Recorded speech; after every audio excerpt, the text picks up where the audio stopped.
Elias always thought the mountains would be the ones to take his life, but he never imagined that death would arrive in the form of a pair of amber eyes, pleading for sanctuary against a nightmare that even the wild feared. The North Pacific did not whisper. It roared. Elias Thorne, a 68-year-old retired search and rescue pilot, sat by the stone hearth of his cabin on the edge of the Alaskan wilderness. Outside, the Siberian Express, a legendary Arctic blast, was screaming through the Sitka spruces. The wind didn't just hit the walls. It tried to find every microscopic crack in the timber, whistling like a choir of ghosts. Elias adjusted his spectacles, the lamplight flickering as a particularly violent gust rattled the window pane. He was a man built of weathered leather and iron resolve, but even he felt the bite of the cold in his marrow tonight. It was -40 degrees, a temperature where breath turned to ice before it left the lungs. Since the passing of his wife Clara 3 years ago, Elias had traded the roar of helicopter rotors for the silence of the iron crags. He preferred the company of his books and the occasional fox that crossed his porch. But tonight the silence was gone, replaced by the terrifying symphony of the storm. He was pouring a second cup of coffee when the sound happened. It wasn't the wind. It wasn't the creak of the roof. It was a heavy, wet thud against the front door, followed by a long, agonizing scrape of claws on wood. Elias froze. His hand stayed hovered over the pot. In these woods, a knock on the door usually meant trouble. A grizzly looking for a late-season snack, or perhaps a desperate hiker lost in the whiteout.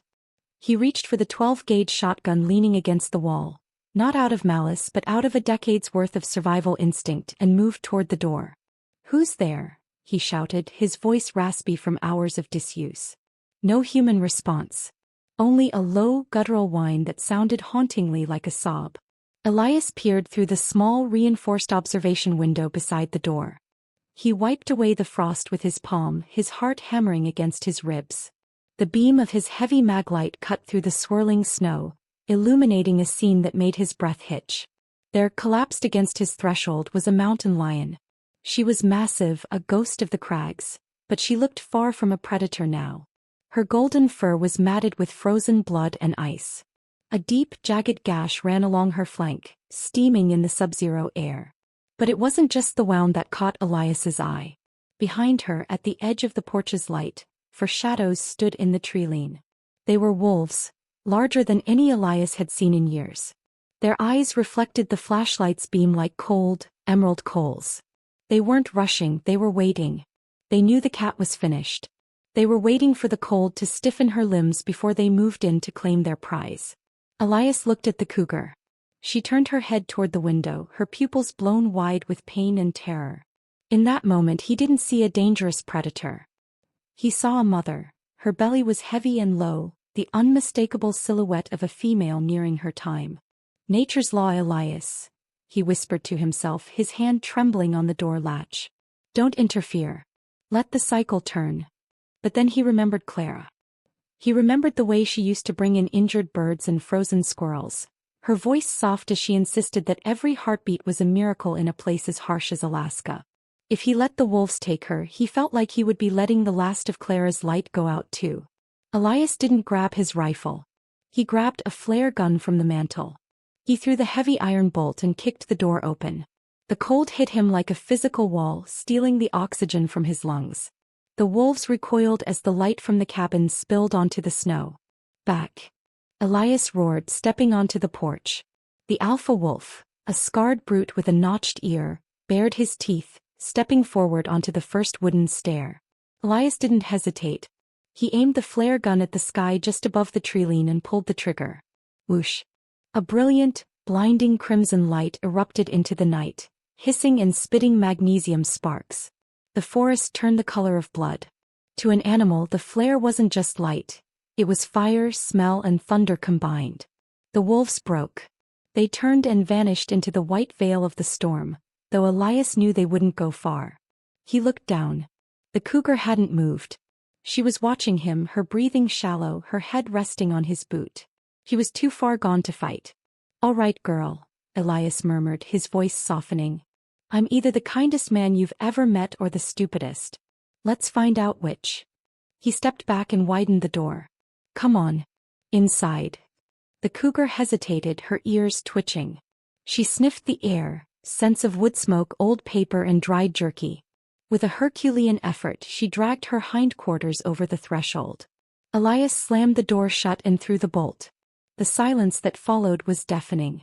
Elias stood with his back against the door, his heart racing. 10 feet away, in the middle of his living room, lay a 130-pound killing machine. The cat's golden eyes were fixed on him, tracking his every move. She let out a low, warning hiss, more of a reflex than a threat, as Elias moved toward the kitchen. I know, he said, keeping his hands visible. You're the boss. I'm just the landlord. He knew he couldn't touch her. He went to the pantry and pulled out a large tray of raw venison he had butchered the week before. He slid the tray across the hardwood floor. The cougar didn't hesitate. She lunged at the meat, her powerful jaws snapping as she devoured the protein. She needed the calories to keep her body from shutting down, and to keep the lives inside her flickering. As the hours passed, an uneasy truce settled over the cabin. Elias sat in his armchair, a blanket over his legs and his shotgun across his lap, though he knew he wouldn't use it. The cougar dragged herself to the rug in front of the fireplace, the warmth of the embers finally stopping her violent shivering. Outside, the storm grew even more feral. The wind screamed, and Elias could hear the distant, frustrated howling of the wolf pack. They were still out there, circling the cabin like sharks around a life raft. Elias watched the cat's chest rise and fall. He found himself talking to her, his voice a low hum that seemed to soothe the wild beast. He told her about Clara, about his years flying over the glaciers, and about the loneliness that felt heavier than the snow on the roof. Around 3 a.m. the temperature plummeted further. Elias got up to stoke the fire, careful to move slowly. As he added a heavy log, he noticed the cougar watching him. Her gaze was different now. The predatory sharpness had softened into something resembling curiosity, or perhaps recognition. But as Elias returned to his chair, a strange heaviness began to settle in his head. He attributed it to the stress of the night. His vision blurred slightly at the edges. I just need a quick nap, he thought, his chin dropping to his chest. He didn't notice the strange, faint smell of sulfur, or the way the pilot light on his old propane heater was flickering a sickly blue-orange. He didn't know that a heavy drift of snow had slid off the roof, perfectly sealing the external ventilation pipe for his heating system. Carbon monoxide, the silent, odorless killer, began to pool in the cabin, starting from the floor and rising upward. Elias sank into a dream. He was flying his old helicopter again, soaring over a sea of clouds. It felt peaceful. It felt like he was finally going home to Clara. He didn't feel the cold anymore. He didn't feel anything. He was seconds away from a sleep he would never wake up from. Suddenly, a searing pain exploded in his forearm. Elias let out a choked cry, his eyes snapping open. The world was spinning, a hazy gray fog filling the room. He looked down and saw 3 deep red furrows on his arm. The cougar was standing over him. She wasn't hissing anymore. She was screaming, a high-pitched, terrifying yowl that vibrated in Elias's very bones. She struck him again, this time on his shoulder, her claws retracted just enough to hurt but not to maim. Stop it. Elias wheezed, but as he tried to speak he realized he couldn't draw a full breath. His lungs felt like they were filled with lead. He saw the cat run to the door, scratching at the frame, then back to him, pacing frantically. He knew. Her heightened senses had picked up the change in the air long before his human ones. She knew the safe cave had become a tomb. Elias fell out of his chair, hitting the floor with a heavy thud. The air was thinner down there, more poisonous. He watched the cougar grab the sleeve of his heavy flannel shirt with her teeth, tugging with all her might toward the door. Move, Elias. His mind screamed through the lethargy. Move or die. With a desperate, animalistic grunt, Elias crawled. Every inch felt like climbing a mountain. His vision was tunneling, black spots dancing in his eyes. He reached the door, his fingers fumbling with the iron latch. Felt like it weighed 1,000 pounds. The cougar stood over him, her fur bristling, letting out a final deafening roar into his ear that gave him one last jolt of adrenaline.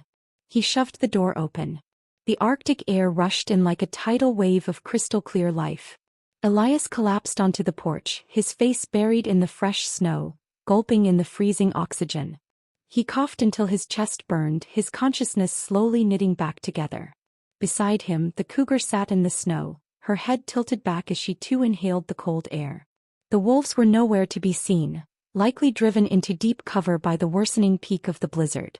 For 10 minutes, the old man and the apex predator sat side by side on the porch in a 40 below zero gale. They were shivering, they were exhausted, and they were both alive. The debt was paid. The hunter had become the savior. But as the wind died down to a low moan, the cougar let out a different kind of sound, a soft, rhythmic clicking from the back of her throat. She looked at Elias, then turned and limped back into the now-ventilated cabin, moving straight toward the sheepskin rug near the fire. She let out a heavy groan and collapsed on her side. Her body began to ripple with a powerful, involuntary contraction. Elias slowly stood up, leaning against the doorframe for support. He looked at the cat, then at his own scarred hands. The storm wasn't over and a new life, or 3, was about to begin. "Well," Elias whispered, closing the door softly to keep the warmth in while leaving the vent window cracked. "I guess I'm a midwife now."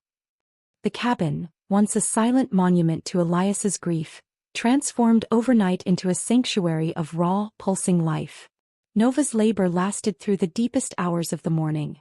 Elias kept his distance, retreated to the far corner of the room, watching the firelight dance across her tawny fur. He didn't try to interfere. He knew that in the wild, an observer was often seen as a scavenger waiting for a moment of weakness. Instead, he simply existed in the space with her, a silent guardian providing the two things the mountain couldn't: warmth and safety. By the time the first blue light of dawn touched the frost-covered windows, the silence was broken by a sound that made Elias's eyes well with tears. It was a thin, high-pitched mewling, a sound so fragile it seemed impossible it could belong to the offspring of an apex predator. 3 cubs. They were tiny, blind, and covered in dark spots that would eventually fade into the solid gold of their mother's coat. Nova, though exhausted to the point of collapse, began the tireless work of cleaning them, her raspy tongue stimulating their first breaths. Elias moved slowly to the kitchen, his joints protesting the cold. He prepared a shallow bowl of warm water and another tray of venison. As he approached the rug, Nova lifted her head. For a heartbeat, the old tension returned, the ghost of the crags showing her teeth in a silent warning. "Easy, girl," Elias whispered, his voice steady. "You did good. You're safe." He placed the bowl just within her reach and retreated. Nova watched him for a long moment, her amber eyes searching his weathered face.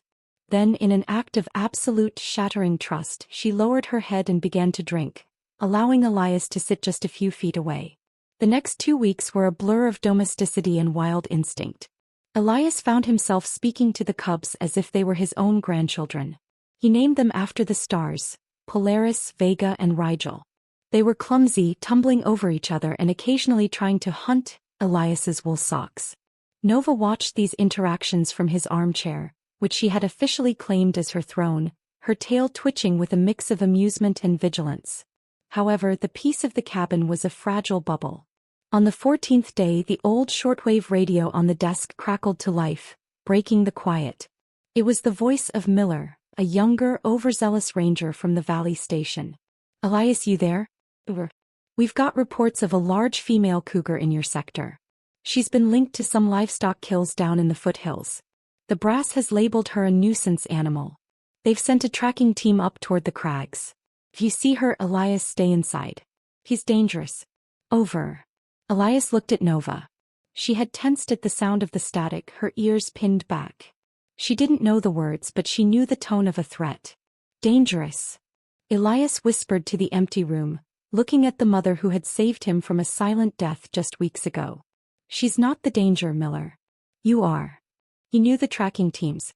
They didn't come with tranquilizers. They came with hounds and high-powered rifles. With the snow melting in the lower passes, it was only a matter of time before they reached his doorstep. Elias looked at the cubs who were currently wrestling near his boots. They weren't ready for the wild yet, and Nova was still limping from her wound. He had to make a choice: turn her in to protect the community, or become a fugitive in his own home to save the family that had brought him back to life. He reached over and turned the radio off, the click echoing like a gunshot in the small cabin. "Pack your bags, kids," Elias murmured, his eyes hardening with the resolve of a man who had nothing left to lose and a world to protect. We're going to have to get creative. The baying of hounds eventually shattered the peace of the Iron Crags. Ranger Miller and his team arrived with tracking dogs, their breath huffing in the crisp morning air as they searched for the dangerous predator. Elias stood on his porch, blocking the entrance with the quiet authority of a man who had spent 40 years in service. He played the part of a weary, solitary retiree, successfully convincing the team that the mountain lion had fled toward the northern peaks days ago. As the thaw of mid-April arrived, the snow finally melted and the forest came alive once more. Nova was now magnificent, strong, healthy, and wearing a shiny new coat. The cubs, Polaris, Vega, and Rigel, had grown into sturdy, fluffy rascals. Elias knew he could not keep them. To survive, they had to remain wild. He followed a soft release plan, moving them to a sheltered area farther from the cabin and gradually reducing their contact with him. It broke his heart to close his door to the kittens, but it was the only way to ensure their freedom. On the day of their final farewell, Nova led her children to the edge of the clearing. She stopped and looked back toward the cabin, standing still for a long time as if etching Elias's image into her memory. Then with a sharp, commanding sound she turned and disappeared into the deep forest.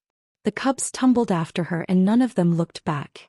6 months passed and the silence of the cabin no longer felt empty. One autumn morning, Elias was checking his trail cameras when he found what he was looking for. In a night shot, Nova appeared, followed by 2 strong, nearly adult offspring. In the very next frame, she walked directly to the camera and rubbed her cheek against the lens, leaving a smudge on the glass. Elias smiled, tracing his finger over the screen. He was no longer a lonely man. He knew that out in the wild silence, there were hearts beating that he had saved, and that had saved him in return.